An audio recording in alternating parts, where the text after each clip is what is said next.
Thanks for being patient. You're on the line with Kyle Henderson, who I'm on the line with, and where are you calling in from?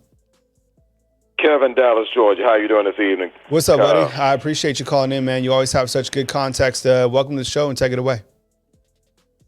Well, I just had to answer your question first, Kyle, and that is the stage was not only too big for Tyler Buckner, but it's also the stage is entirely too big for Coach Reese. Yeah.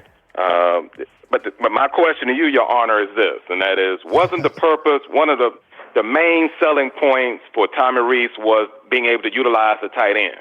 Yeah. Yeah. I think I've only seen one significant play to the tight end, and that was Saturday. Yeah.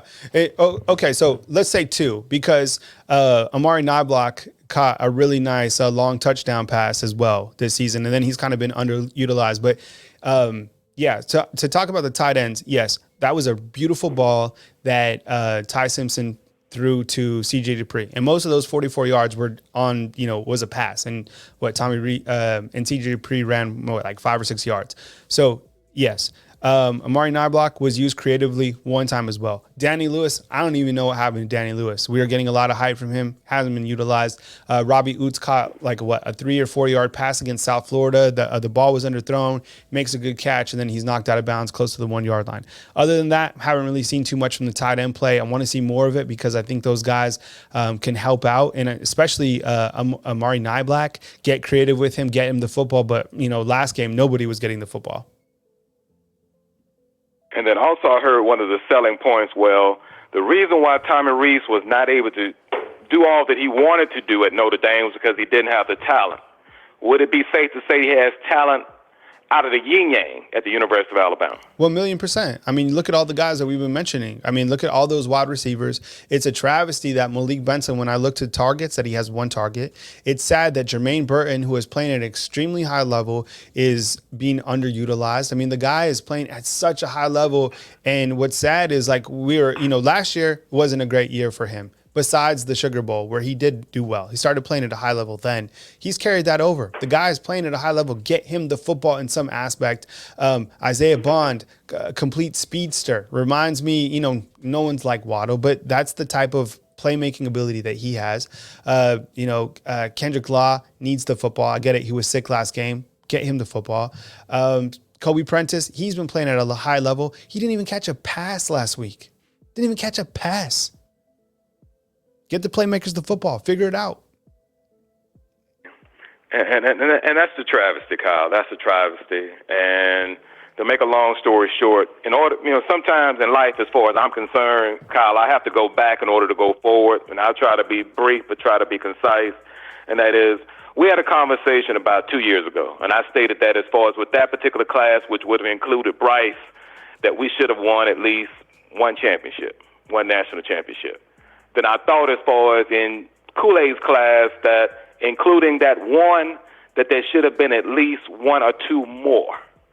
And unless something changes, and this is including Mr. Steele, because I know we can say, okay, Steele has a great resume, but I want to see something more than when he had the 2 studs at Auburn and they wreaked havoc on Alabama's offensive line, a few years ago. I want to see more than that. I can't just live in yesterday. I have to live in, just like we get angry with the young people as far as living in the moment. I'm living in the moment right now, and Saturday will be the latter part of the first quarter or the first half of the season. And Alabama fans, we have to look at it. We have to break the remainder of the regular season down into quarters. This will be the end of the first quarter as far as Saturday.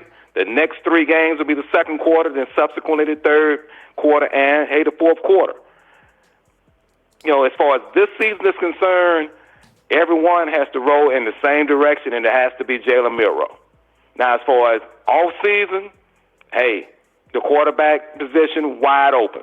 Because as I stated as far as this past weekend, the future, if you want to say so bright that you can wear shades, is presently playing his senior year in California as far as the future of Alabama football at the quarterback position. Mm-hmm. But in the present, we have to all row in the same direction as far as Jalen Milroe.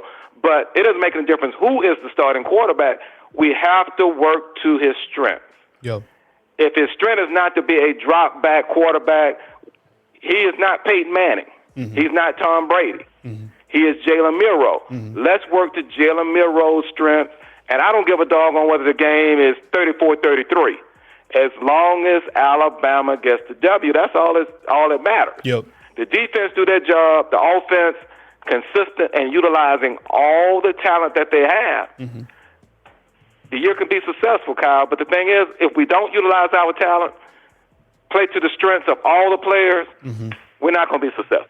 100%. Yeah, 100%. I mean, you got to get the playmakers of football on the offensive side. On the defensive side, too, you got to get to the quarterback when it's time to get pressure, and you got to create turnovers.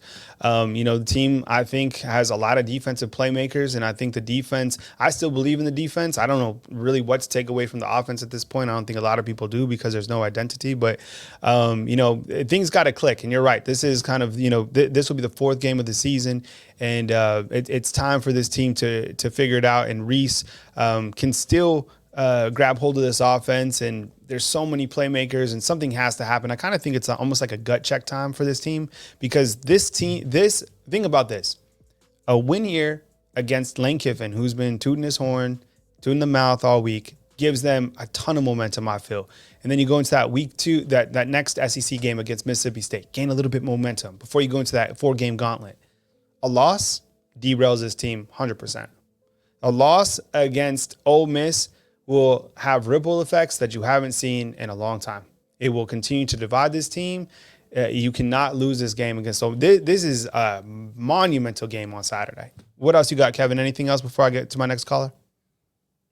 Just plain and simply, continue doing what you're doing, Kyle. Hey, we greatly appreciate it, and just thanks. And I have to say this in part because one other thing that we have in common other than the University of Alabama is 49ers. Oh. I've been a 49er since, quote, the past. Yeah, me too. Yes.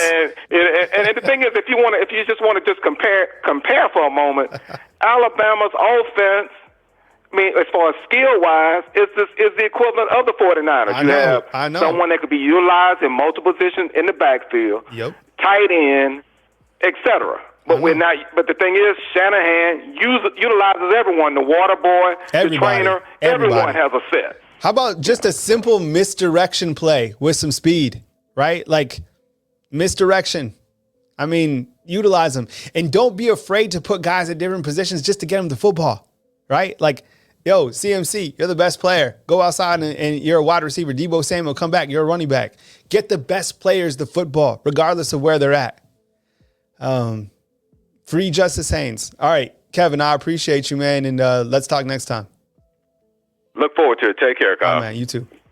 How about that? Kevin in Dallas, Georgia. The first time I talked to, because I've said this a million times, I'm from New Mexico, but when Kevin called in, I saw Dallas, Georgia, but I only heard Dallas. So, of course, I reverted to Texas, right? And then the first time that I moved here and I was talking to somebody and they were like, because I used to live in Los Angeles too.